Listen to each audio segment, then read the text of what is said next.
감사합니다. 영광스럽습니다. 대가에로 나오는 그 높고 구름 없는 이 나라의 하늘 높은 가을입니다. 또 이 아름다운 계절에 우리가 시를 이야기하고 내 나라의 말씀과 내 나라의 글자를 이야기하게 돼서 무척 영광스럽습니다. 저는 그 대한민국 예술원에서 해마다 지방과 지방문화단체와 연계해서 예술원 회원들이 나가서 지방 문화인들과 함께 문학, 미술, 음악, 연극, 영화, 무용 각 예술에 대해서 얘기를 하는 그런 순서가 있습니다. 연중 행사죠. 거기에서 이제 지명을 받아서 나왔습니다. 소개를 해드리면 아까 우리 문화원을 소개해주신 대한민국 예술원은 아시는 것처럼 1954년에 처음으로 문화보호법에 의해서 제정되어서 올해로 68년의 역사를 가지고 있습니다. 그 분과는 문학이 있고 미술분과, 음악분과, 연극영화분과가 있고 정원은 100명인데 현재는 한 85분 정도가 재적하고 계십니다. 원로들이 많이 계십니다. 가령 106살 된 김경기 화가는 올해 돌아가셨고 또 90세 된 이어령 선생은 올해 돌아가셨습니다. 그리고 문단에서는 96세 된 김남조 선생님도 계시고 100세 된 분들도 있는 곳이 대한민국 예술원입니다. 평균 연령을 84세라고 합니다.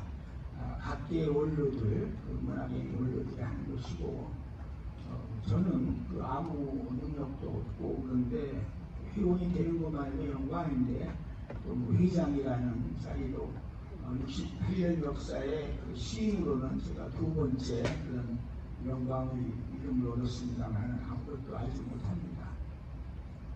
오늘 드릴 말씀은 저는 이렇게 시인들이 어마어마한 시인들이 평소에 존경하고 하는 분들이 많이 오신 줄 모르고 그냥 살아온 얘기는 할까 하고 왔는데 와보니까 부끄럽기 짝이 없습니다. 지금 소개해드린 것처럼 제가 61년에 등단했으니까 등단 환갑을 지난해 잔치도 했고 올해는 이제 등단 횟수로 61살이 됐습니다. 제가 아마 국수 뽑는 일만 61년을 했어도 무슨 달인이라는 소리를 들으면서 텔레비도 나오고 했겠는데요. 정말 제가 경사가 아니라 저는 아직도 컴퓨터를 할 줄 모릅니다. 조금 할 줄 아는데 귀찮아서 안 합니다. 그리고 꼭 여기에는 제 왼쪽 저거에는 만년필을 2개씩 꽂고 다닙니다. 아시는 것처럼 만년필은 잉크가 떨어지면 못 쓰잖아요. 그러니까 2개를 만땅을 넣어가지고 다니면서 쓰는데요. 전에는 200자 원고지에다가 칸을 메웠었는데 요즘은 그럴 필요가 없습니다. 그래서 A4 용지를 싸다 놓고 잠이나 낮이나 앉아서 거기다가 만년필로 글을 씁니다. 지금도 원고 청탁을 받았어요. 가령 문학사상이라는 서치가 있는데 30주년 때 제가 뭔가 축시를 썼는데 올해가 50주년이 됐답니다. 그래서 저들하고 쓰라고 그러는데 아직 못 쓰고 왔습니다.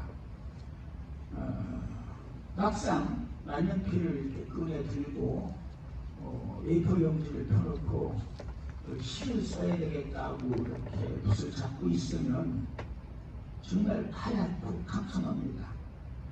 도대체 시라는 게 어떻게 생긴 것인가? 시는 남들은 어떻게 쓰는 것인가? 아무것도 생각이 나지 않고 아주 캄캄합니다. 60년을 그러니까 거짓말하고 학교에서 문예창작과라는 데서 밥을 얻어먹고 아까도 말했지만 시인협회 회장이라는 자리도 다 차지하고 예술원 회원이고 회장까지 하면서도 정말 이건 솔직한 고백입니다만은 아직도 시가 뭔지 어떻게 써야 되는 건지 알지 못하고 있습니다. 그러나 다만 한 가지 제가 행복한 것은 저한테 무슨 다른 요즘 같으면 노래를 잘 부른다든가 또 무슨 스포츠를 잘한다든가 이렇게 하는 재주가 있었는지 모르겠는데 어쨌든 이 글쓰는 글을 쓰느냐하고 이 펜대를 돌리는 이 직업을 갖지 않았으면 저는 뭘 먹고 살았을까 싶습니다. 제가 어렸을 때 젊은 날에 이렇게 도체음악실 같은 데서 이쁜 여자를 만나면 마음이 있는지 뭘 하느냐고 물어요. 그러면 나 좀 시를 쓴다고 그러면은 첫 마디가 에이 배고파 그러고 달아납니다. 그런데 그렇게 배고픈 길을 내가 왜 택했는지도 모르고 여기까지 왔는데 고마운 것은 그렇게 펜대를 쥐고 왔기 때문에 제가 오늘 또 이 자리에 서 있는 것입니다. 저는 아주 이 나라에 우리가 이 땅에 태어난 여러분도 그렇습니다만 제가 가장 큰 축복이 뭐냐 그러면 저는 내 나라의 말씀과 내 나라의 글자를 가지고 태어난 것이라고 말씀드립니다. 제가 아까도 부총장 얘기했지만 제가 네비클럽이라고 해서 해군 문익클럽 회장입니다. 그래서 와서 큰 대접을 많이 받습니다. 육사 해사 마당에서 오픈 카퍼레이트도 받고 별별 이렇게 하는데 사관생들하고 만나는 일이 많이 있습니다.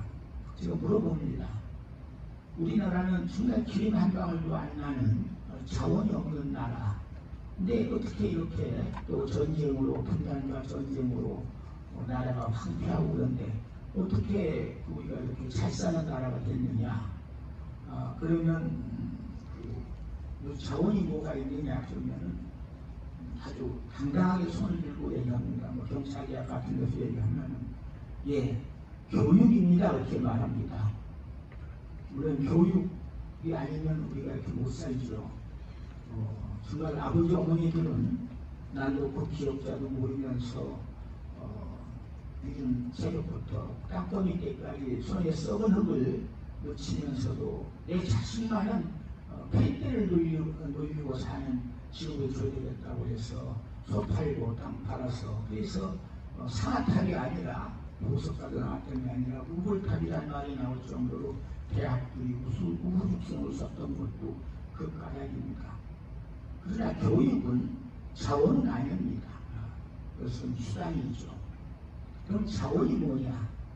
뭐가 이렇게 자원이길래 어제 에미상을 받았다고 오징어 게임이 각본상도 받고 주연상도 받았다고 오늘 방송의 신동에 난리가 났습니다.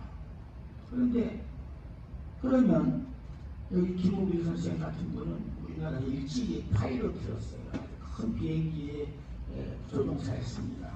그래서 전 세계를 아주 정말 우리가 그전에 관광 무슨 그런 비자가 있습니까? 이거 구경 못할 때 파리로 런던 어디로 전 세계를 돌아다니는 분이 김우빈 시인이신데 그래서 부른발 이런 그런 비행기에서 쓴 시조 이런 걸 많이 쓰셨는데 그런데 우리가 그렇게 못 사는 나라가 이렇게 잘 살고 오늘 그렇게 그전에는 한류라고 했는데 갑자기 또 무슨 꼬부랑 글자가 나와서 한국이라는 글자를 K로 써서 K-80이 K-푸드 그러는데 그럼 이게 K라는 글자가 왜 이렇게 갑자기 전 세계를 진동시키는지 그 까닭이 무엇일까? 여러분들 잘 모르시겠습니다만 아주 간단합니다. 우리는 햇볕과 이 다른 공기와 물 이런 것의 고마움을 모르고 살듯이 우리에게 인류가 쓰는 언어 가운데서도 가장 어휘가 많고 아름다운 언어를 가지고 있고 또 그 말을 써낼 수 있는, 기록해낼 수 있는 지상에서 가장 위대한 글자, 세종대왕께서 발명하신 훈민정 한글을 가지고 있기 때문입니다. 여러분, 민족이라는 것은 혈통이 아니고 언어입니다. 우리 민족, 여러분과 제가 아마 무슨 DNA 검사를 하면은 우리가 처음부터 어느 나라 피를 받아서 여기 왔는지 아무도 모를 겁니다. 다 다를 것이에요. 그런데 왜 우리가 한 민족이고 한 핏줄이냐? 언어가 같기 때문입니다. 우리가 휴전선 북쪽에 우리 주민들이 한 3천만 살고 있습니다만 그분들이 우리 언어를 쓰지 않고 우리 글자를 쓰지 않는다면 그분들은 우리 민족이 아닙니다. 민족의 동질성이 없는 것이죠. 그래서 우리 민족이 이만큼 잘 살게 된 것은 우리 언어가 있고 우리 글자가 있다는 것을 우리가 하나밖에 모르고 삽니다. 우리는 문맹이 없는 나라입니다. 우리나라처럼 100%가 다 글자를 읽는 나라, 물론 이제 뭐 질병이 있거나 특별한 경우 있습니다만 우리는 거의 문맹이 없다고 합니다. 이것이야말로 정말 자랑스러운 일입니다. 그러면 그 언어가 있고 글자가 있는 것으로 생산되는 것이 뭐냐? 문학입니다. 그리고 신의가, 하이데거가 뭐라고 했냐면 모든 예술의 제일 꼭대기에는 시가 있다고 했습니다. 이 시라는 것은 이제 언어로 된 문자죠. 소설이든 뭐 시나리오든 다 시입니다. 권영민이라는 교수가 그 버클리 대학에서 올해 강의를 하다가 작년에만 돌아갔는데 기생충이 오스카상을 쓰는 걸 보고 미국 사람들이 갑자기 깜짝 놀랐답니다. 한국이라는 나라 자동차도 만들고 또 뭐 반도체 이런 것도 잘하고 그래서 잘 사는 나라라고 알고는 있었지만 그냥 그런 존재, 그런 재주가 있고 그런 민족이지 예술이 있는 민족이라는 걸 몰랐답니다. 그런데 갑자기 그 오스카상을 쓰는 걸 보고 깜짝 놀랐고 또 하나가 여러분도 아시는 것은 BTS 그 소년이 나가서 그렇게 젊은이들이 나가서 전 세계를 열광케 하는 춤과 노래를 하는 것 이런 걸 보고 한국이라는 나라에 대해서 다시를 알게 됐답니다. 그러니까 돈만 벌어서 이렇게 해서는 안 됩니다. 문화가 있어야 됩니다. 그런데도 또 예비상까지도 받고 무슨 또 미나리에는 물론 우리나라 감독이 한 번 아니지만 거기도 뭐 문제가 되고 여러 가지 이런 것이 연달아 나오면서 이제는 한국이라는 나라에 대해서 전 세계가 이렇게 아주 주목을 하게 된 것입니다. 그 근저에 뭐가 있겠습니까? 시가 있습니다. 언어가 있습니다. 저보다 꼭 10살인 뭡니까? 그리운 금강산 작곡한 누구죠? 작곡가가? 그리운 금강산 누구야? 그거는 저를 만나면 저하고 우리 고향의 시인 노래뿐만 아니라 무슨 기관 노래라든가 실시간 여러 번 작곡을 하시는 분인데 그분은 저를 만나면 모자를 이렇게 벗고 아주 공손하게 인사를 합니다. 내가 선생님 왜 그러세요? 10살이면 상당한 거예요. 왜 그러세요? 그러면 저희 같은 작곡가는 시인이 안 계시면 굶어 죽습니다. 그렇습니다. 요즘 뭐 트로트니 뭐니 노래가 많이 명곡 같은 게 나오지만은 시가 없이 노래가 되지 않습니다. 시나리오, 최영수 오늘 깜빡고 최영석 작곡가입니다. 아주 참 고마운 분이죠. 그런데 BTS들이 노래할 때 그 노래가 노랫말이 없이 노래가 나오겠습니까? 그 노랫말을 잘 지어야 됩니다. 그래야 노래가 나오고, 노래가 나온 다음에 춤이 나옵니다. 기생충도 그렇고 오징어 게임도 그렇고 시나리오가 없이 그게 시점입니까? 그것이 없이 어떻게 영화가 나옵니까? 그래서 모든 예술에서는 시가 나오는 것입니다. 그럼 우리 민족은 어떤 민족이냐? 물론 다른 나라 민족도 그렇겠습니다만 우리 민족은 역사와 함께 우리 말이 있을 때부터 시를 써왔고 그런 민족입니다. 그래서 우리나라는 저는 어딜 가나 하는 얘기가 시로 해가 뜨고 시로 달이 드는 나라다. 시로 농사 짓고 시로 길상하고 시로 나라 살림하는 나라다. 그렇게 말합니다. 그리고 우리 민족은 누구나 다 시인입니다.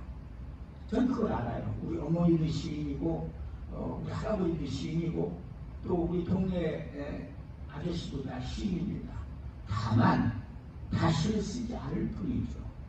왜냐하면 농사도 지어야 되고 요새 같으면 공장에 가서 면밀리도 해야 되고 여러 가지 다 일을 해야 하기 때문에 시를 안 쓰는 것뿐이지 다 그런 DNA를 가진 민족입니다. 아주 대단한 거죠. 이거는 제가 대학에서 학생들한테 시창작을 가르칠 때마다 우리 민족은 어머니 뱃속에서 나올 때부터 시인이 될 자질을 가지고 태어났다. 그렇게 말해왔는데 한 20여 년, 30년 됐나요?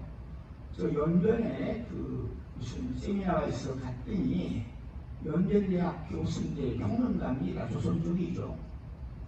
그 주제발 펴는 자리에서 이렇게 말을 합니다. 조선족은 누구나 다 문학의 천재성을 가지고 있습니다. 그래서 연변에 가면 시인이나 수필 안 쓰는 사람이 없었어요. 지금 연애 됐습니다만은 여기 잘 아시는데 한 번은 거기서 시도 대밀장을 하겠다고 해서 우리 시도신들이 연기를 간 일이 있습니다. 그런데 이제 초등학교 학생들이 이제 여름방학을 기해서 한글 배들장을 하러 간 거죠. 우리가 준비한 것은 200명분의 학생들 학용품을 가지고 노트나 연필 이런 거 이런 걸 사가지고 갔는데 지금 연필도 우리 문표들이 많이 안 살아요. 돈벌이가 되니까 상해로 어디로 다 우리 한국말, 중국말 할 줄 아니니까 한국도 오고 어디 외국도 나가고 또 중국 천지에 다 터져서 그런데 물령 초등학교 학생들이 500명이나 별일장에 참가한 겁니다. 깜짝 놀랐습니다. 문제는 여름방학이니까 교실은 있는데 학생들한테 줄 선물이 200명밖에 준비를 안 가서 우리가 연기 시대를 다 보이면서 그거 준비하느라고 덥석었던 게 있습니다. 그만큼 우리 민족은 태어날 때부터 시민족입니다. 그건 제가 지금 여기 시간이 없어 얘기하지만 저한테 증거하라면요. 제가 전문대학 같은 데서 시업계 전문대학 같은 데서 학생들한테 제목을 내주잖아요. 그러면 그냥 시를 써요. 시를 써도 그냥 쓰는 보통 쓰는 게 아니라 아주 감동의 시를 써요. 이런 일이 한 번 있었어요. 유학원의 교육부 학생들한테인데 거기서 가르칠 게 없으니까 저들아 시를 좀 가르쳐보라. 교양 과목으로. 아버지라는 제목을 줬어요. 이 당기동네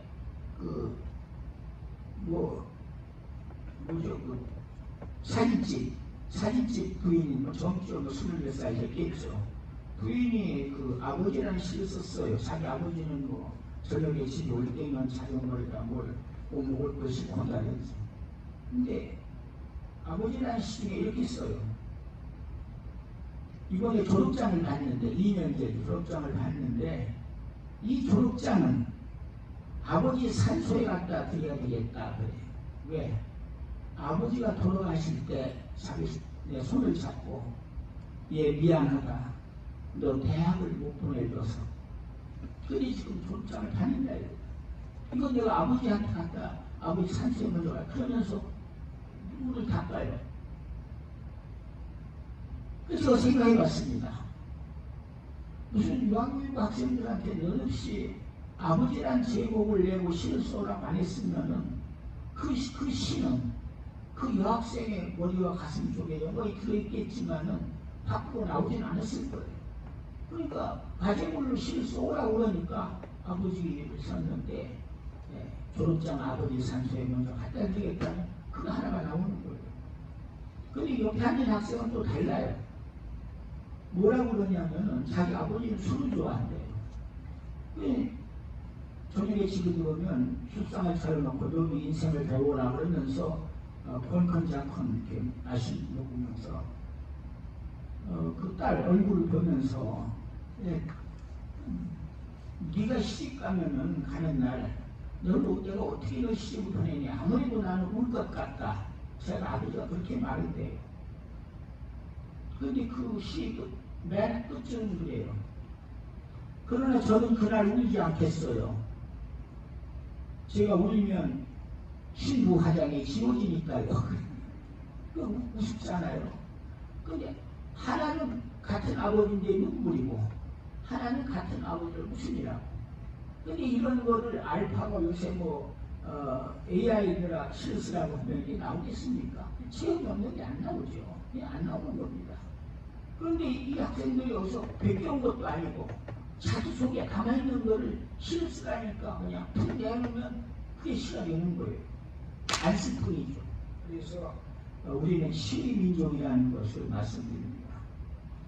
그리고 이제 제가 말씀드리고 싶은 것은 다들 아시지만 모국어란 말입니다. 우리나라 말이 어려운데 좀 많은데 아름다운데 내 나라라고 할 때는 그 말이라고 할 때는 모국어라고 하죠. 우리 조국을 내 나라라고 할 때는 사람이 조국이라는 말을 씁니다. 노산 선생이 상을 탔다는데 노산 선생이 조국이라는 말을 너무 많이 했어요. 조국 안에 불타는 사랑 오직 너밖에 또 위에 주야 너라고 불러보는 조국아 조국 그거 이제 나라가 어려울 때 부르신 것이죠. 근데 내 나라 말이라고 할 때는 갑자기 조국어가 아니고 모국어가 되어버립니다. 혹시 여러분 조국어라는 말 들어보셨어요? 조국어 못 들어보셨죠? 아니 내 나라는 조국이면 내 나라 말도 조국어가 돼야지 왜 내 나라 말이라고 할 때는 갑자기 할아버지 줄을 빼고 어미모자를 써서 모국어가 되느냐? 왜 그럴까요? 우리 저기 이호 선생님 말씀하세요. 왜 그런지. 그렇습니다. 우리는 어머니로부터 말을 배운답니다. 뱃속에 있을 때는 부터 말을 배우고 태어나서는 어머니 입모양을 보고 말을 배우고 그래서 우리 어머니부터 물려받은 말을 씁니다. 그런데 아버지 말과 어머니 말이 다릅니다. 우리 여기 대학교 교수들도 많이 오시고 했지만은 저는 견말이라는 우리나라에 좋은 말이 있는데도 학교에서 견말을 가르치는 사람이 없는 것 같아요. 메타폰이 신일이냐 하는 외래어는 갖다 집어넣는 건데 의윤이 비운이 지윤이 하는 것들을 견말이라고 하는데 아버지들은 견말을 잘 안 쓰는데 어머니들은 견말을 씁니다. 가령 구력이 무서워서 구력이 무서워서 장못 따무자 그건 견말입니다. 장다는 얘기가 아니죠. 무슨 큰 일을 도모하는데 작은 일 때문에 걸려서 못하냐 이런 거 아닙니다. 분할된 물들의 연기 말이야. 그게 저녁밥 짓는 얘기가 아니죠. 또 아주 많습니다. 발 가는데 시비가 안 가든지 부뚜막에 소금도 집어넣어야 짜다니 부술이 생각을 꾸야 보배라든지 많은 속담들은 다 아버지가 만든 말이 아니라 다 어머니들이 만든 말입니다. 그럼 그게 시예요. 메타포죠. 여러분도 아시는 것처럼 파울로 네루다라고 하는 칠레 노벨상 탄 그 시인이 그 한때 이태리 성으로 망명으로죠. 밀포스트라는 영화에 나오는 건데 그때 우체 해결부가 하나 있습니다. 근데 표지를 내가 갖다 줬는데 보니까 그 사람이 시인이라는 거거든요. 그게 어느 날 묻습니다. 선생님이 시인이라는데 시라는 게 무엇입니까? 그러니까 그 타블로 대고다가 시는 은유다 그렇게 말합니다. 은유다. 그러니까 우리말로 견말이라는 말을 우리가 사전에 찾아보니까 견말, 사물을 빗대어 이루는 말을 피면 싱겁다라는 말을 고드름장아찌 같다. 그렇잖아요. 고드름장아찌 먹어야 짜겠습니까? 그걸 고드름장아찌라는 말을 만들어내는 것은 어머니입니다. 아버지가 만든 말이 아니죠. 얼마나 재밌어요. 사람도 싱겁긴 하는 말은 너무 싱겁고 사람도 고드름장아찌 같은 얼마나 말이 맛이 나잖아요. 어머니 이렇게 말을 낯가스럽게 이렇게 김치를 갖고 뭘 하듯이 말을 이렇게 낯가스럽게 만드는 것이 어머니입니다. 그래서 아버지 말과 어머니 말이 다르고 우리는 그래서 시를 쓸 때는 반드시 어머니 말을 쓰는 것입니다. 잘 아시죠? 가령 포은 정몽주 선생이 500년 왕업을 놓고 1392년에 이방원이 똘마니 조용규한테 선지교라는 다리에서 맞아 죽습니다. 근데 그 이유가 여러분 아시는 단신과 한술 써놓고 전 세계 아마 역사에도 그런 춤추는 없을 겁니다. 세 줄짜리 시 한 편을 500년 역사에 얹혀서 부르게 가시는데 그 시가 이 몸이 죽고 죽습니다.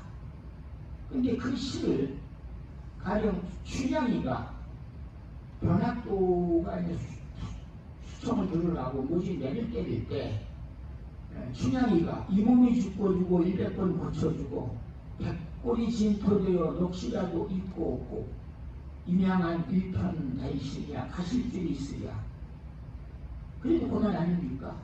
그럼 춘향이 말이나 정몽주 말이나 임양한 일편 다이시랴. 더욱 놀라운 것은 시도 쓰는 분들이 많이 계시니까 내가 얘기를 하는데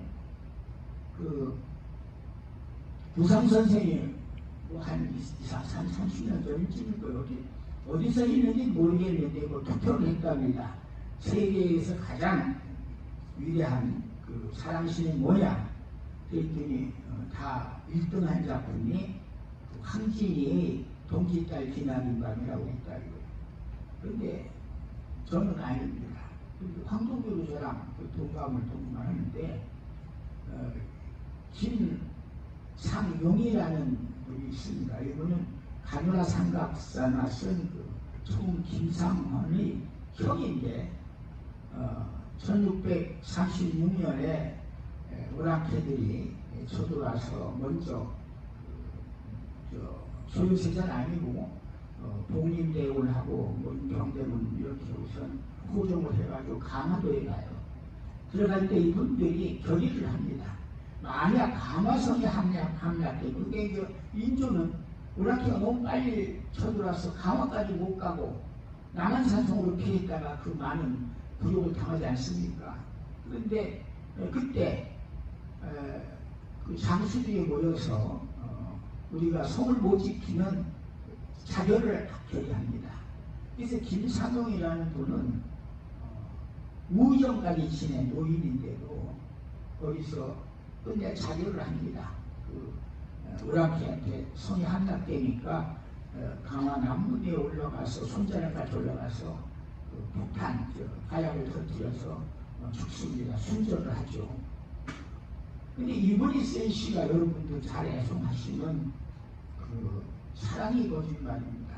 이분이 쓴 시조를 보면 사랑이 거짓말이 임날 사랑 거짓말이 꿈에와 괴란말이 그도 거짓말이 날같이 잠 안 오면 어느 꿈에 들어올 겁니다. 정말 사랑은 거짓말이다 이거예요.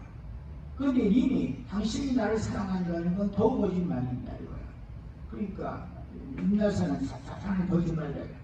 꿈에와 우리가 잠을 자야 꿈을 꾸고 꿈을 꿔야 힘을 본다는 말이 있는데 꿈에 와서 만나게 해준다는 거는 그거 더 거짓말이야. 왜? 날같이 잠안이 오면 이 생각 때문에 잠 안 오지 않습니까? 얼마나 기가하면 종장에서 확 뒤집는 날같이 잠안이 오면 어느 꿈에도 오리. 이거만큼 절실한 아무리 황진이 시를 연구하서는 못 담습니다. 그런데 이 시를 어떤 매월이나 무슨 회월 같은 무슨 기생이 썼다면 그만입니다. 그렇죠? 이게 그렇게 그때 그 강화문에 갔는데 도망간 사람이 있습니다.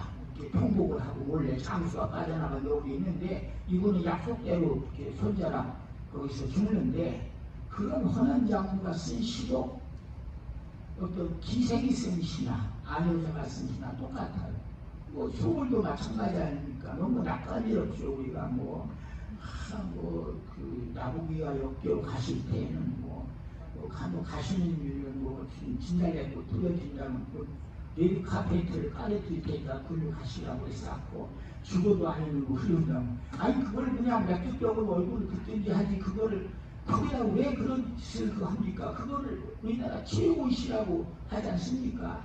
아니 말해도 자기가 독립운동을 했고 굉장한 그 승려고 무슨 사상가를 그러면서도 말이야 한 있는 것 같습니다. 대통나무 숲을 헤치고 갔습니다. 이런 식으로 그냥 한 분이 꽃같이 붙던 맹성했었고 다들 그렇게 써요. 무슨 김영남 같은 분도 말이지 나는 아직 기다리고 있을 테고 찬란한 슬픔이고를 했었고 전부 이게 어디 허는 장군들이 시를 쓰려면 여자 목소리를 내가지고 어머니 목소리를 내가지고 어머니 시를 쓰는 것이죠. 그런데 그렇습니다. 왜 우리나라라고 할 때는 조국이라고 하고 내 나라 말씀이라고 할 때는 어머니 모자를 쓰느냐. 조국이라고 하면 물론 어머니들도 여자들도 나가서 군대도 가고 성도 지키고 대포도 쏘고 하겠습니다만 이스라엘처럼 그러나 우리 역사를 보면은 무슨 감감산이나 무슨 많죠. 연계소문이나 큰 장수들이 많이 있고 그러니까 나라를 지키고 또 산에 남자라는 게 별거 아니지 않습니까? 밭전 밑에 힘력자를 바치면 산에 남입니다. 밭에서 일 좀 한다는 게 남자거든요. 그러니까 힘든 일에서 농사도 짓고 나라도 하고 이러면 이제 조국이라는 거는 그런 사람들 남자 이순신 장군 많지 않습니까? 광개토대왕 세종대왕 그러니까 그렇게 해서 그 조국이라고 할 때는 남자의 흉내를 내야 힘이 되는 것이고 그런데 어머니라고 할 때는 어머니의 그 말씀은 어머니는 우리가 우선 눈물입니다. 제가 무슨 옛날 문화센터에서 강의할 때 보면은 어머니 시를 써가지고 오면 내용 아무것도 없는데 먼저 울기부터 해요. 어머니라는 말만 들어도 이청준이가 그랬습니다. 자기는 어머니라는 말만 들어도 먼저 눈물이 난다고 이청준이라는 돌아가셨는 작가가. 그러니까 어머니는 무슨 젖가슴에서 그 어머니는 그냥 사랑이고 슬픔이고 성이고 이렇게 솟는 것이죠. 그러니까 그런 정감 있는 언어가 바로 모국어라는 것이다. 그럽니다. 자, 우리가 아까 뭐라고 그랬습니까? 우리 민족이라는 것은 혈통이 아니라 언어다. 하나의 언어를 쓰는 것이야말로 그런데 그 언어가 있고 그 글자가 있어서 우리는 이렇게 잘 사는 것이다. 여러분들 이런 거 생각해 보시면 됩니다.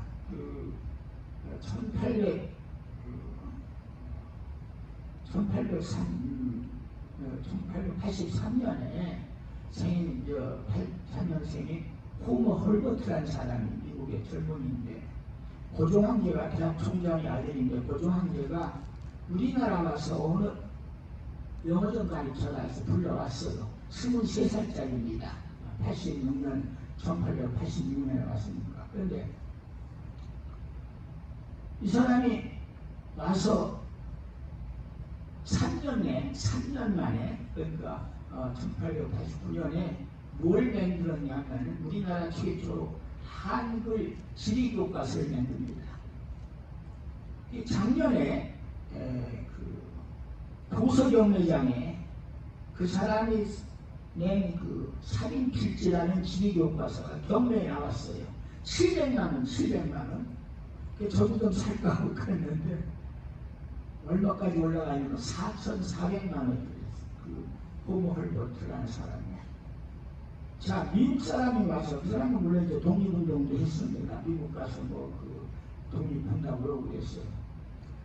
그 사람이 1913년에 그 중국의 이제 중화민국 초대 총통 위안스카이라고 하는 원세계라고 하는 사람을 만납니다. 상해 가서 만났겠죠.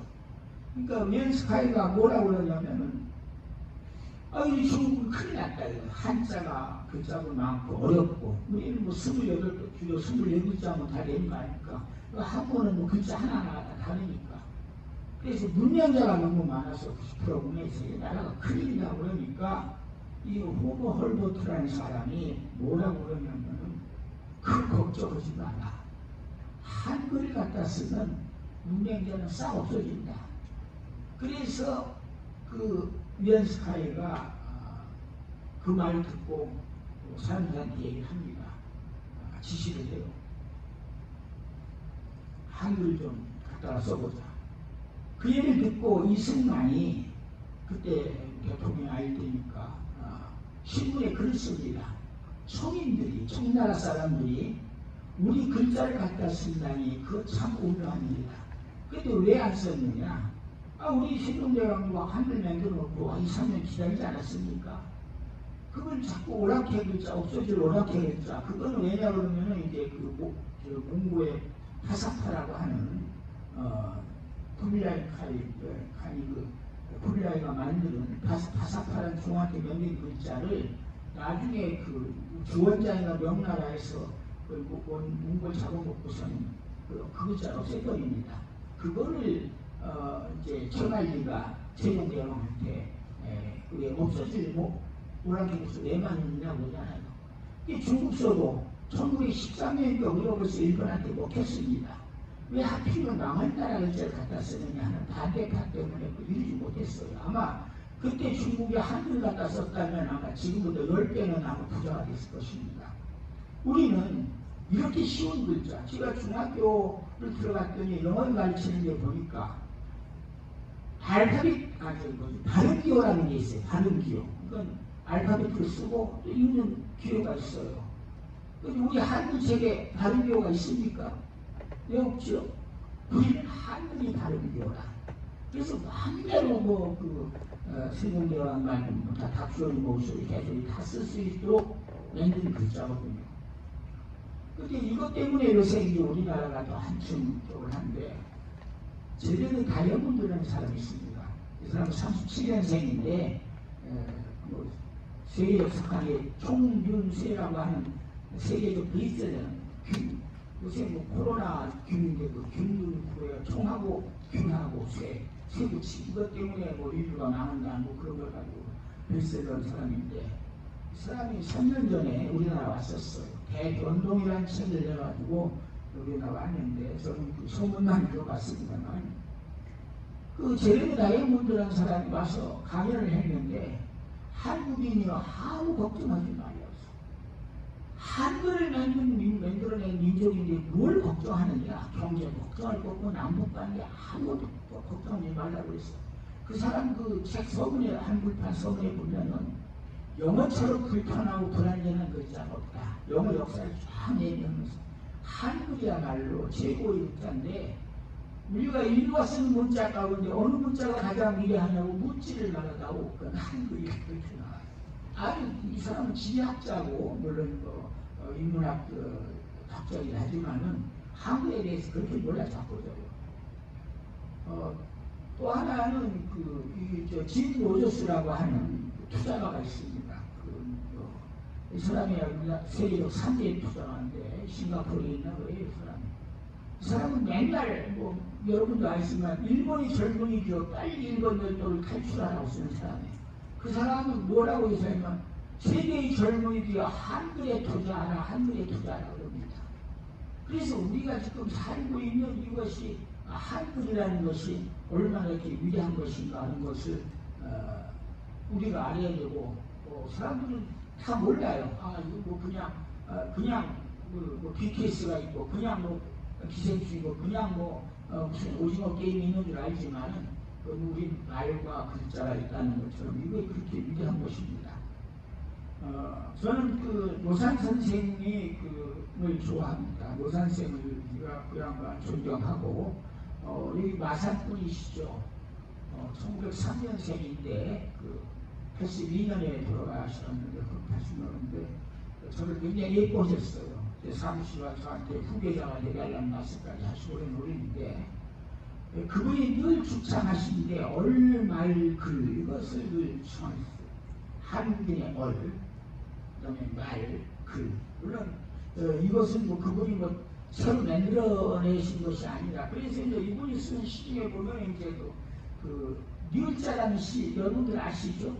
니을자, 평생을 배우도 다 못 배웠다가 이제 와서 다시 읽습니다. 그러니까 그 니을자, 지금 감옥에 와서 1942년에 조선어학회 사건으로 부고사전 만들다가 가람, 우리 쪽으로 보면 가람, 일성, 이성 이런 분들 다 감옥에 갔는데, 거기서 니을자로 꼬부리고 앉아서 하는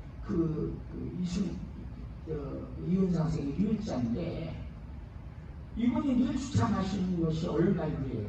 그리고 또 한 가지는 그 노산 선생이 왜 다른 그렇게 대문장이고 소설을 써도 정말 이광수 못지않게 쓸 수 있을 것이고, 시를 써도 정지용이나 누구 못지않게 쓸 수 있을 텐데 왜 시를 쓰셨을까? 난 그거가 우연한 것은 아니라고 생각해요. 가령 가람 선생, 가람 이병기, 이은상, 조은, 또 가깝게는 wil석 선생, 또 정인보, 또 가깝게는 김상옥, 이호우 이런 분들이 다 일제에 절대로 꾸리지 않은, 시위를 하지 아니한 그런 분들인데, 이분들은 왜 굳이 자유시가 범람하는데 그걸 안 쓰고 시를 썼을까? 이건 우리가 좀 생각해야 됩니다.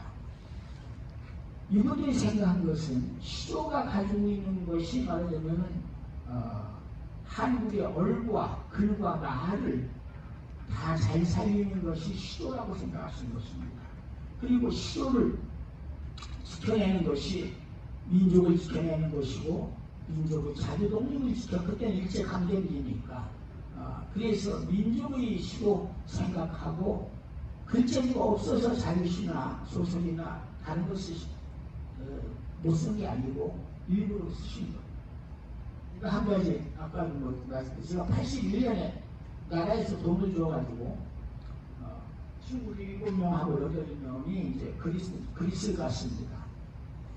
81년만 하더라도 우리가 88 올림픽 여러 해 전이고 하기 때문에 그리스 갔더니, 그때 그리스 쪽에서는 우리 군부가 총질해가지고 광부를 막 이렇게 한 거, 이런 것들이 텔레비에 막 나오고 할 때예요.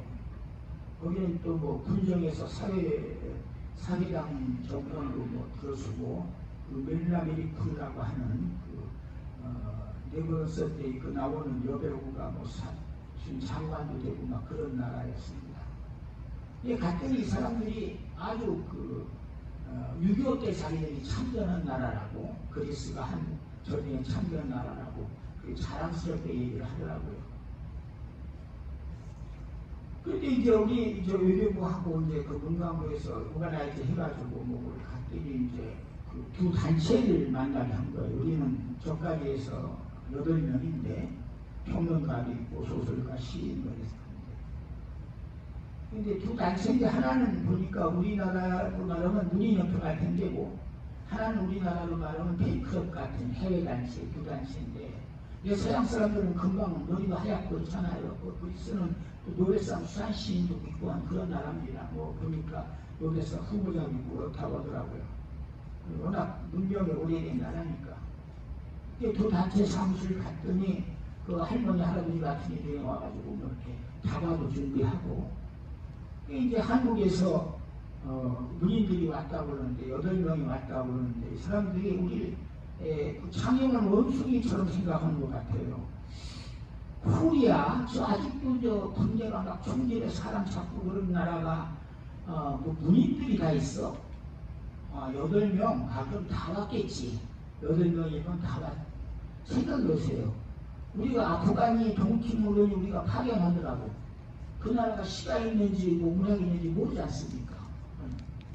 아주 신기하게 생각을 하는 거예요. 이제 대담을 하는데 명색이 이제 제가 그때 단장이었습니다. 그 앞에 아주 로컬무슨 같은 서양아이가 잘생겼잖아요. 막 이런 놈이 다 앞에 앉아서 질문을 던지는 거예요. 당신의 나라는 그 코리아, 당신의 나라는 어느 나라 말을 씁니까? 그거예요. 그래서 우리는 5,000년 역사를 가진 다민민족으로 많은 어휘를 가진 우리 모국어, 한국어 좋은 아름다운 한국을 가지고 있습니다. 고개를 껴없던해요.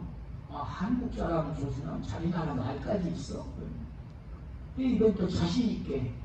그러면 당신의 나라는 어느 나라 문자를 씁니까? 이게 확실하게 행동을 이게 뭐 한문이나 일본말이나 뭐 중국어나 뭐 영어나 뭐 이런 거 씁니다. 그래서 또 우리는 한글이라고 하는 세계 언어학자들이 깜짝 놀랄 만한 아주 이상적인 글자를 가지고 있습니다. 그러면 당신은 시를 쓴다는데 당신의 나라에 시가 있습니까? 묻는 거예요. 그래서 우리는 시조라고 하는 1000년 역사를 가진 전통 시가 있습니다. 그러니까 이번에 아주 4번째가 자신 있게 묻는 거예요. 그러면 당신은 시를 쓴다는데 당신은 당신의 나라의 전통 시를 쓰고 있습니까? 이렇게 말하는 거예요. 저는 말이죠. 저는 서구방법의 시도 쓰지만 우리 전통 시를 쓰고 있습니다. 그때 속으로 제가 얼마나 하느님이 감사합니다. 제가 그 무식한 놈들 앞에서 아유 나는 서구시는 써도 우리 전통시는 있긴 있지만 안 써요. 이러면 얼마나 까먹겠습니까? 그런데 제가 명색이 그리고 정부에서 보낸 문인 시찰단으로 단장인데 저는 2가지 다 한다고 할 때 얼마나 제가 자긍심이 높았을 때 저는 그걸 지금도 아주 가슴 푸듯하게 생각합니다. 그래서 시조회를 거기까지 하고 그래서 다시 한 번 더 얘기를 하면은 우리가 1936년 1636년 들었던 나라가 후금이 총나라가 돼가지고 들었던 나라인데 이거 만주족이거든요. 근데 지금 중국에 만주족이 없어졌어요. 그 인조가 무릎 상전도에 가면은 말주 거, 몽골 거, 또 한자고 3가지로 그 비문이 써 있거든요. 근데 제가 중앙대학 대학원사를 가르치는데 만주족이라는 학생이 와서 물었더니 글자도 모르고 만주족. 그러니까 아마 무슨 이제 고전을 하는 어떤 학자들이 많지 모르지만 만주가 없어지고 만주 글자가 없어져가지고 중국에 만주족은 있어도 소멸된 거예요. 근데 이거랑 반대되는 나라가 이스라엘입니다. 여러분들도 옛날에 그 포일만 나오는 엑소더스 영광의 탈출 영화도 보셨겠지만은 1948년에 이 가스 불로 그냥 몇백만씩 죽어가고 그 박해같은 그 유태인들이 배를 타고 건너 가가지고 성경책 무슨 등기 권리증 있는 것도 아닌 성경책 가지고 가서 여기 우리 땅이니까 우리 조상 이스라엘 백성 땅이니까 이거 내 나라. 그래서 팔레스틴 땅에다가 이스라엘을 세우지 않습니까? 지금도 그게 싸우고 있는 거예요. 그러니까 이 사람들이 이제 거기서 나라를 세웠는데 모국어가 없지 않습니까? 영국의 손상 영어 쓰고 러시아는 러시아, 독일은 독일, 이태리는 이태리, 프랑스 뭐 다 각각이죠. 모국어가 없으니까 할 수 없이 2000년 전에 땅에 묻힌 히브리어를 모국어로 씁니다.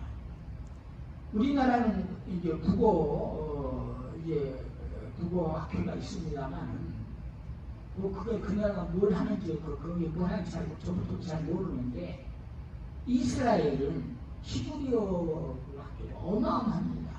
왜냐하면 히브리어 학자들이 지금도 자꾸 그 말을 만들어내요. 어휘를 없는 새로운 어휘들이 많이 필요하니까.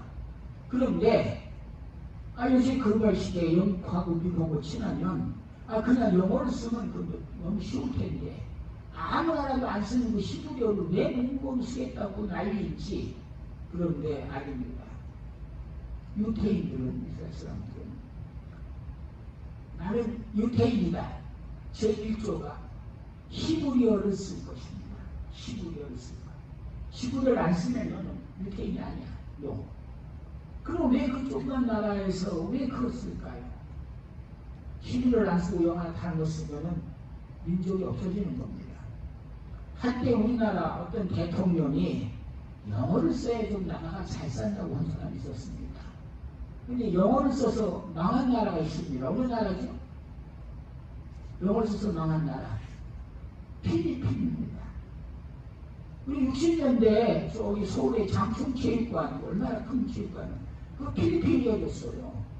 그때 나 아는 분이 거기 갔다 오더니 1억 달러를 누가 빌려주겠다고 박 대통령도 나오고 JP도 만나고 이병철도 만나는데 우리나라에 1억 달러를 빌릴 데가 없다고 못 빌려오더라고요.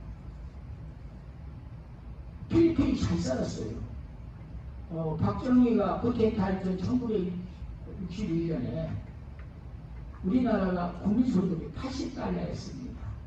북한이 192달러, 필리핀이 240불이었어요.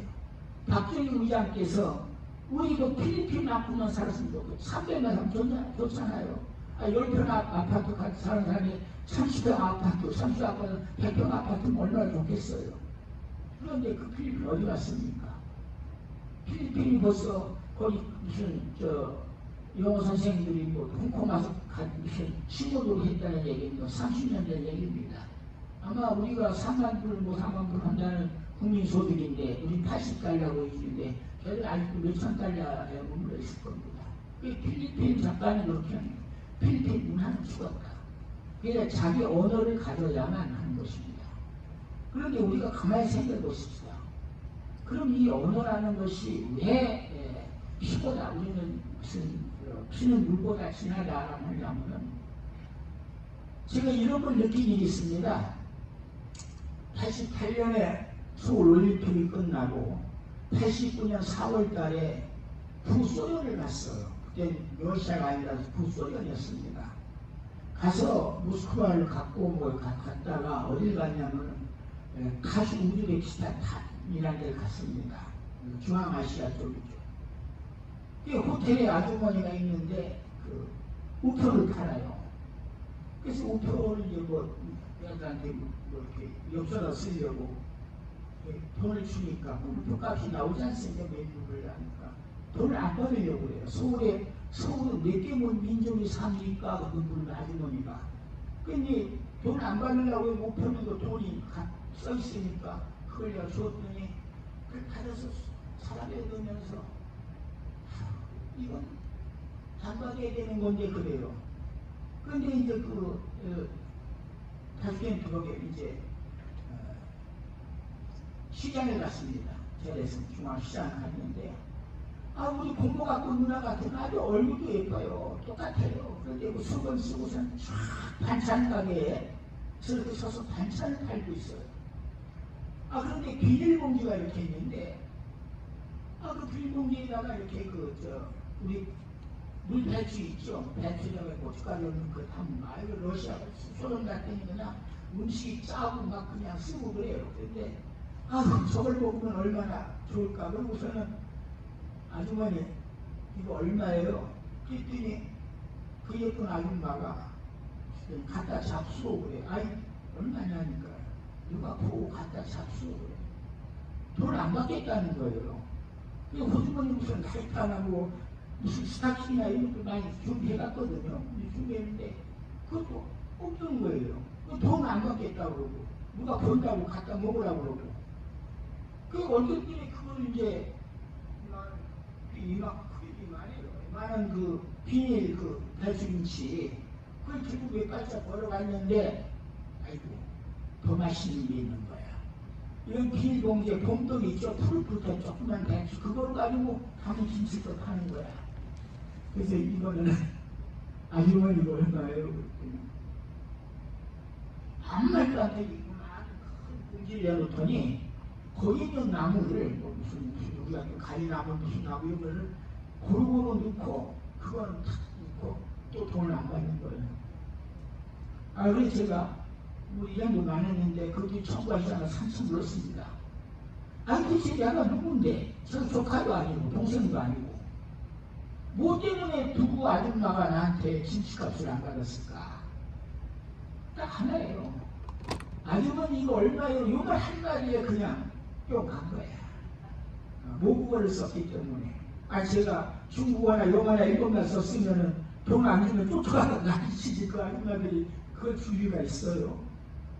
얼마나 우리 그 모국어의 힘이라는 것이 그게 위대한가 하는 것을 제가 그때 실감했습니다.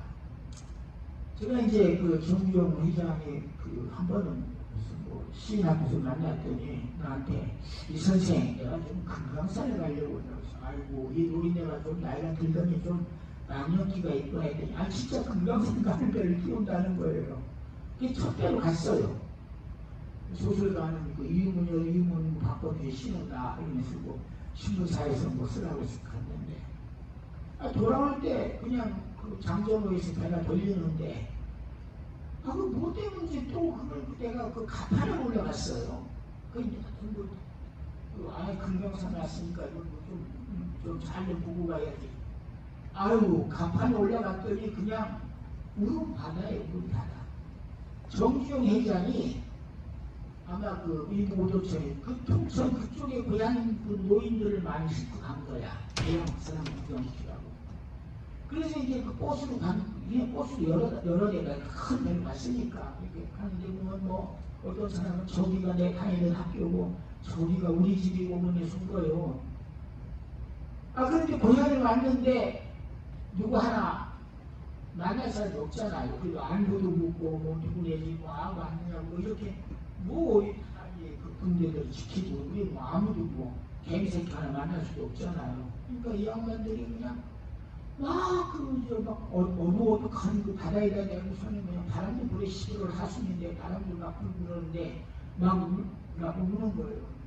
근데 어떤 한 사람이 뭐 뒤로 쓰고 얼굴도 안 보이는데 어머니 그러더니 어머니 저는 김치만 먹고 살았습니다.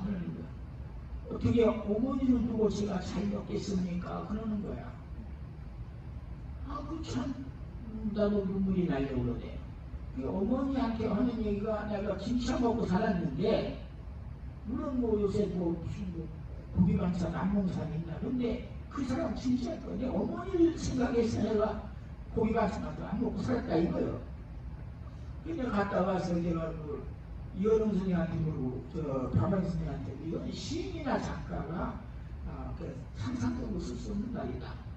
누가 보면 조선은 뭐 그냥 김치만 먹고 살지 그러지만은 그 김치라는 게 우리가 얼마나 나만 해도 어머니가 텃밭에서 다 마늘 뭐 이거 해가지고 배추 해가지고 그거 담아서 결국은 김장에 반양식하는 거 아닙니까? 그러니까 우리 모국어라고 하는 것은 우리가 왜 시를 쓰고 할 때 왜 이렇게 어머니 말을 써야 되냐 하면은 이 김치만 먹고 살았다는 말은 아무 감동도 없는 거지만은 그 말씀이 가지고 있는 것이 그 이산가족들이나 혹은 또 어렸을 때 어려웠던 사람들이 가지고 있었던 그런 역사가 생각이 일어나는 말이다. 그래서 우리는 그 언어를 잘 다뤄야 된다 이런 얘기. 지금 시간이 어떻게 됐나? 몇 시까지예요?